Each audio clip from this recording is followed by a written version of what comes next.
नमस्कार। हमने अपने पिछले वीडियो में इंटरेस्ट ऑन कैपिटल से रिलेटेड प्रैक्टिस की थी। आज हम हमारा न्यूमेरिकल फर्स्ट देखते हैं, जिस क्वेश्चंस में आपको पीएनएल एप्रोप्रिएशन अकाउंट बनाना है। देखिए, इस क्वेश्चंस को थोड़ा सा सॉल्व करने की कोशिश करते हैं। पहले हम इस प्रश्न को समझते हैं। प्रश्न आपको लिखा है, राम, मोहन और सोहन एक फॉर्म में साझेदार है जिनकी पूंजी क्रमशः 40,000, 60,000, 1,00,000 रुपए है। लाभ वितरण से पूर्व राम को 12,000 व मोहन को 18,000 रुपये वेतन लेने का अधिकार है। पूंजी पर 10% वार्षिक की दर से ब्याज दिया जाता है। शुद्ध वितरण योग्य लाभ के प्रथम 40,000 पूंजी अनुपात में शेष बराबर बांटना है। वर्ष के अंत में सभी साझेदारों की पूंजी उपयुक्त सभी समायोजन करने से पूर्व फर्म का लाभ 1,20,000 रुपये था। 31 दिसंबर को लाभानी नियोजन खाता, पूंजी खाता तथा लाभानी वितरण से संबंधित जनरल एंट्रियां करनी। देखिए, इस प्रश्न को पहले समझते हैं। थोड़ा सा इस प्रश्न को मैं डिस्क्राइब करता हूँ, आप समझ सकते हैं। सबसे पहले हमारे पास 3 पार्टनर हैं, राम, मोहन और सोहन, जिनकी कैपिटल है 40,000, 60,000 और 1,00,000 रुपए। देखिए, आपको सवाल में कुछ एडजस्टमेंट दिए हैं। पहला एडजस्टमेंट है सैलरी। राम को सैलरी मिल रही है 12,000 रुपये पर एनम। मोहन को सैलरी मिल रही है 18,000 रुपये पर एनम। दूसरा एडजस्टमेंट है आपका इंटरेस्ट ऑन कैपिटल। वो है आपके पास 10% पर एनम। फिर आपको लिखा हुआ है प्रॉफिट। प्रॉफिट है आपका 1,20,000 सभी समायोजन करने से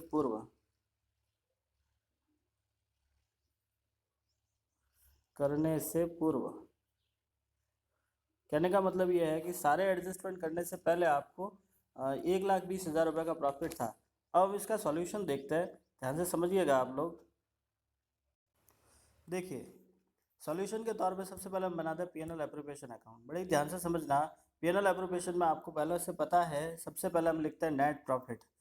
आप नेट प्रॉफिट क्रेडिट साइड में ट्रांसफर करोगे, एंट्री करोगे बाय नेट प्रॉफिट। आप इसे पीएनएल अकाउंट भी लिख सकते हैं, जैसे आपकी सुविधा। आप पीएनएल अकाउंट लिखो तो भी सही है, नेट प्रॉफिट लिखो तो भी सही है। प्रश्न में हमको दिया हुआ है 1,20,000 रुपये, हमने ट्रांसफर कर दिया बाय नेट प्रॉफिट 1,20,000 रुपये।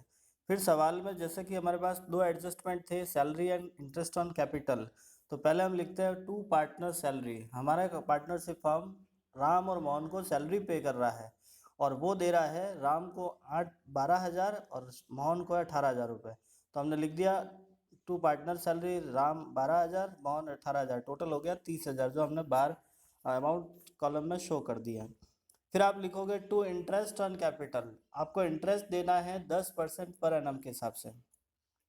राम, मोहन और सोहन की कैपिटल है आपके पास में 40,000, 60,000, 1,00,000, जिनका 10% होता है 4,000, 6,000, 10,000। टोटल हो गया 20,000 रुपये। इसके अलावा आपको सवाल में और कोई एडजस्टमेंट नहीं दिया हुआ है। देखिए, हमारे पास केवल 2 एडजस्टमेंट है, interest on capital and salary का, वो दोनों दे दिया। उसके बाद जो पैसा बचेगा वो पार्टनर्स में बांटेंगे, और वो कैसे बांटने हैं हम इस सवाल में समझते हैं। आप इसके बाद सबसे पहले निकालोगे बैलेंसिंग फिगर। देखिए, आप लोग जानते हो बैलेंसिंग फिगर निकालने का तरीका कैसा है। क्रेडिट साइड में से डेबिट साइड घटाते हैं, डेबिट में से क्रेडिट घटाते हैं, जो ज़्यादा है उसमें से कम को घटाया जाता है। हम यहाँ देखते हैं क्रेडिट साइड का टोटल है 1,20,000 रुपये, और डेबिट साइड में हमारे पास में अमाउंट है 30/20 मीन्स 50,000। तो बैलेंस बचा 70,000, जो हमारा प्रॉफिट है, और ये आपको देना है पार्टनर्स को, जिसके लिए हम एंट्री करेंगे 2 पार्टनर्स कैपिटल। लेकिन ये 70,000 पार्टनर्स को बांटने कैसे हैं, वो थोड़ा सा समझने की कोशिश करते हैं। आपको सवाल के अंदर लिखा हुआ है, आप सवाल में देख सकते हैं, आपको लास्ट वाली लाइन लिखी हुई है, वर्ष शुद्ध वितरण योग्य लाभ। देखिए, शुद्ध वितरण योग्य लाभ का मतलब वो प्रॉफिट जिसे पार्टनर्स में शेयर करना होता है। वो बांटना कैसे है, तो उसमें के लिए आपको 2 स्टेप दे रखे हैं।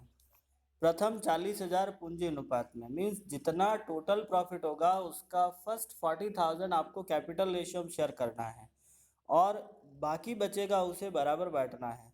तो हम इसी क्वेश्चंस के इसी इंफॉर्मेशन के बेस पे हम हमारा प्रॉफिट शेयर करते हैं। आप थोड़ा सा देखने की कोशिश कीजिएगा। देखिए, सारे एडजस्टमेंट करने के बाद हमारा प्रॉफिट बचा 70,000 रुपये। 70,000 में से 40,000 आपको बांटना है कैपिटल रेशियो में, जो नीचे हमने एक कैलकुलेशन करके आपको समझाया है। आपको लिखा sharing the profit in partners 1,20,000 minus 50,000 equal to 70,000, ये आपका प्रॉफिट बचा। अब प्रॉफिट के पहले 40,000 first 40,000 share in capital ratio, जो पहले 40,000 है उसको हमको कैपिटल रेशियो में बांटना है अकॉर्डिंग टू क्वेश्चंस। जो प्रश्न में आपको लिखा उसके अनुसार हम उसको 40,000 को पूंजी अनुपात में बांटते हैं। तो पहले पूंजी अनुपात निकालना सीखते हैं। आपके पास कैपिटल 40,000, 60,000, 1,00,000 है, तो तीनों का 4-4 जीरो गया। 4-4 जीरो जब हमने काटा तो 4, 6 और 10 पीछे बचा। अब अनुपात को और सॉल्व करते हैं। सॉल्व करने का मतलब ऐसी संख्या का भाग दो जो तीनों में जाता हो, ऐसी संख्या जिसका भाग तीनों में जाता है उसका हम भाग लगाते हैं। तो 2 का भाग जा रहा है, 2 का भाग दे दिया 2:3:5। अब ये तीनों आगे और सॉल्व नहीं हो रहे हैं, तो हमारा रेशियो बना 2:3:5। अब आप 40,000 को इस रेशियो में बांट दिया। 40,000 इंटू 2/10, 10 कहाँ से आया? तो ये अनुपातों का योग होता है, 2 + 3 + 5। तो 40,000 into 2/10 equals to 8,000, 40,000 into 3/10 equals to 12,000 and 40,000 into 5/10 20,000। इसके बाद बाकी जो बचे उसको बराबर बांटना है। तो 70,000 में से 40,000 तो आपने कैपिटल रेशियो में बांट दिया, पीछे बचा 30,000 रुपये। आप इस 30,000 को बराबर बांटोगे। बराबर बांटने के लिए हमारे पास में 3 पार्टनर है, तो तीनों को बराबर बांटते हैं, हमारा रेशियो बनता है 1:1:1। तो हम तीनों को 30,000 को जब बराबर बांटते हैं तो तीनों के हिस्से में आता है 10,000, 10,000, 10,000। तो हमारा टोटल प्रॉफिट देखिए, आर के हिस्से में आया 8,000 + 10,000 इक्वल्स टू 18,000 रुपये। एम के हिस्से में आया 12,000 + 10,000 बराबर 22,000। और एस के हिस्से में आया 20,000 + 10,000 बराबर 30,000 रुपये। तो ये था आपका P&L एप्रोप्रिएशन अकाउंट। ठीक इसके बाद पार्टनर्स कैपिटल वगैरह बनते हैं, जनरल एंट्रियाँ होती है। तो फिलहाल आप कोशिश कीजिएगा P&L एप्रोप्रिएशन अकाउंट बनना सीखिएगा। हम अगले क्वेश्चंस में पार्टनर्स कैपिटल एंड उसकी जनरल एंट्री समझने की कोशिश करेंगे। उम्मीद करता हूँ आपको समझ में आया होगा। धन्यवाद।